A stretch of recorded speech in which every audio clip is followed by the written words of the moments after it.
여드름 패치 저희 병원에 오시는 분들도 많이 붙이고 오시거든요. 여드름 없애려고 여드름 패치 붙였는데 오히려 여드름이 더 커지거나 여드름은 없어졌는데 패치 자국대로 색소 침착이 오래 간 적 있지 않나요? 저는 저희 병원에 오시는 분들 여드름 패치 다 떼드립니다. 이 영상을 보시면 여드름 패치 부작용마다 어떻게 잘못해서 생기고 어떻게 써야 알맞게 사용하는지, 그리고 여드름 패치 고르는 법과 패치 쓰기 전에 화장품 어디까지 쓰고 패치 붙여야 하는지 순서도 알 수 있으실 거예요.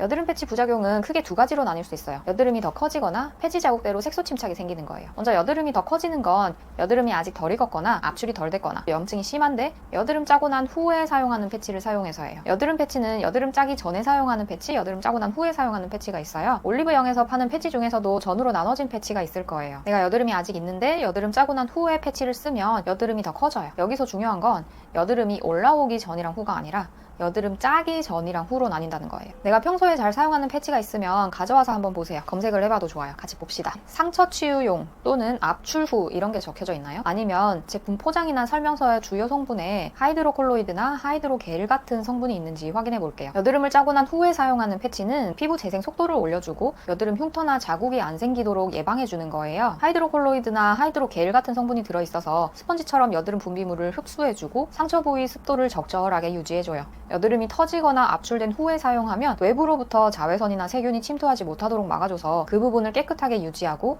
더 이상의 염증이나 감염이 안 생기게 도와주는 거예요. 또 상처 치유에 도움을 주는 센텔라 아시아티카 추출물 같은 성분이 들어있을 때도 있어요. 짠 자리가 빨리 아물게 해주고 그럼 여드름 흉터나 여드름 자국도 덜 생기겠죠. 상처에 밴드를 붙이는 것과 비슷해요. 외부 세균도 막아주고 그럼 여드름이 더 나아져야 하는 거 아닌가 생각할 수 있어요. 그런데 여드름균은 혐기성균이에요. 공기를 싫어하는 균이라는 건데 공기 중에서는 살기가 힘들어요. 그래서 여드름이 덜 짜진 상태에서 짜고 난 후 패치를 사용하면 공기를 차단하고 습도를 올리니까 원래 내 여드름에 있던 여드름균이 좋아하는 환경을 만들어서 오히려 염증이 더 커질 수 있어요. 그래서 여드름이 아직 안 익었거나 붉고 염증이 심하면 여드름 짜기 전에 사용하는 패치를 사용해야 해요. 여드름 짜기 전에 사용하는 패치 어떻게 구분하는지는 곧 알려드릴게요.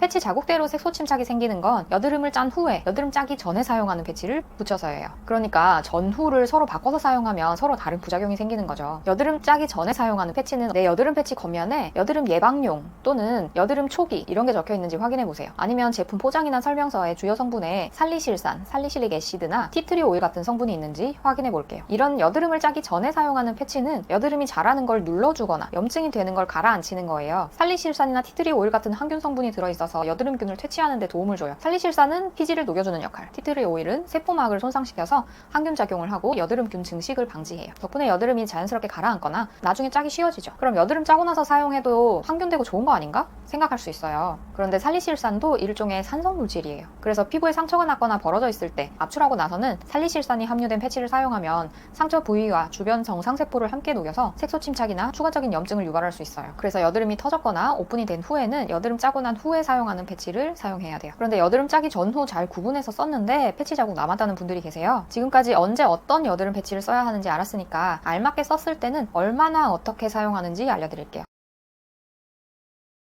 자, 중요한 면접이나 발표를 앞두고 하필이면 아침에 커다란 여드름이 올라왔어요. 그럼 어떤 패치를 쓰는 게 맞을까요? 맞아요. 여드름 짜기 전에 사용하는 패치를 붙여요. 그럼 얼마 동안 붙이고 있어야 할까요? 이런 패치는 너무 자주 사용하면 피부가 건조해질 수 있어요. 그래서 하루에 한 번, 최대 8시간 정도, 3일 정도만 붙이는 게 좋아요. 또 간혹 피부가 민감한 분들은 패치가 자극이 될 수 있어요. 중요한 면접이나 발표가 있어서 안 쓰던 패치를 썼는데 피부가 더 안 좋아지면 스트레스를 더 받겠죠. 그래서 처음 써보는 패치는 손목 안쪽 같은 작은 부위에 테스트를 먼저 해보는 게 좋아요. 마지막으로 중요한 점은 이 패치를 사용한 후에 여드름을 억지로 압출하려고 하면 안 된다는 거예요. 여드름이 크게 번지기 전에 그 성장을 억제하는 거기 때문에 밑에 있는 여드름을 억지로 짜내다가는 오히려 피부가 손상될 수 있어요. 그리고 여드름 패치는 성분 함량이 높진 않아서 드라마틱한 효과를 기대하기는 어려울 수 있어요. 그래서 원래 압출을 받거나 관리를 받으시는 분한테는 권하지 않아요. 제대로 된 압출 한 번이면 더 간단할 수 있어서요. 저는 저희 병원에 오시는 분들 여드름 패치 다 떼드립니다. 그럼 세수하다가 얼굴에 왕여드름이 터졌어요. 어떤 패치를 쓰는 게 맞을까요? 맞아요. 여드름 짠 후에 사용하는 패치를 붙여요. 그럼 이 패치는 얼마 동안 붙이고 있어야 할까요? 여드름 짜기 전에 사용하는 패치는 자주 사용하면 피부가 건조해져서 자주 쓰지 말라고 했는데 그럼 짜고 난 후에 붙이는 패치는 습도를 유지해준다니까 계속 붙이고 있어도 될까요? 아니겠죠. 하이드로콜로이드가 피부의 습기를 유지하는 건 좋지만 지나치게 오래 붙여두면 피부가 과도하게 습해져서 모공이 막히고 새로운 여드름이 생길 수 있어요. 패치는 보통 6에서 8시간 정도 붙이는 게 적당해요. 특히 24시간 이상 같은 패치를 붙이고 있는 건 피해야 해요. 너무 오랫동안 패치를 붙이고 있으면 피부가 오히려 숨이 막힐 수 있어요. 패치를 떼낼 때는 피부를 잡아당기지 않도록 주의해야 돼요. 그럼 그럼 낫고 있는 피부가 같이 떨어질 수 있어요. 그래서 가급적 물에 적신 상태에서 부드럽게 떼내는 게 좋아요. 너무 오래 붙이고 있지 말라고 강조했는데요. 여드름 패치에서 가장 흔한 부작용이 피부 자극과 알레르기 반응이에요. 피부에 자극감이 있거나 붉어지고 부풀어 오르거나 가려울 수도 있어요. 그러다가 패치 자국이 오래 남을 수도 있고요. 특히 민감성 피부를 가진 분들은 주의해야 돼요. 이런 방법을 따르면 여드름 패치의 효과를 잘 이해하고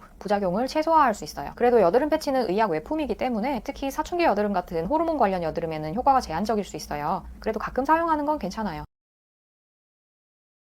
그럼 이제 패치 붙이는 순서를 알아볼게요. 우선 패치를 만질 손과 얼굴을 깨끗이 씻어요. 더러운 손으로 패치를 붙이면 여드름에 세균이 옮겨갈 수 있어요. 적절한 패치를 선택해요. 여드름을 압출한 경우에는 여드름이 완전히 압출된 후에만 짠 후 패치를 사용하고 터졌다면 터진 부위를 생리식염수로 씻어내요. 깨끗한 수건으로 물기를 닦아냅니다. 의료용 거즈가 있으면 더 좋아요. 그리고 로션이나 스킨을 바르지 않고 패치를 붙여요. 로션이나 스킨을 바르면 접착력이 떨어지고 여드름과 유분기를 함께 가두게 돼요. 패치를 붙일 때 공기가 들어가지 않도록 잘 밀착합니다. 자, 이제 여러분은 여드름 패치의 진정한 사용법을 알게 됐어요. 이렇게 하면 여드름 패치의 장점은 최대한 활용하고 단점은 최소화할 수 있을 거예요. 저는 여드름 한의사로서 많은 분들이 피부 건강을 되찾는 모습을 보며 행복을 느껴요. 여러분들이 올바른 지식으로 건강한 피부를 가꾸길 바라는 마음에서 이 영상을 만들었답니다. 앞으로도 이 채널에서는 피부 건강과 관련된 꿀팁들을 계속해서 알려드릴 예정이에요. 구독과 좋아요 눌러주시면 더 많은 분들에게 도움이 될 수 있답니다. 다음 영상에서 또 만나요. 감사합니다.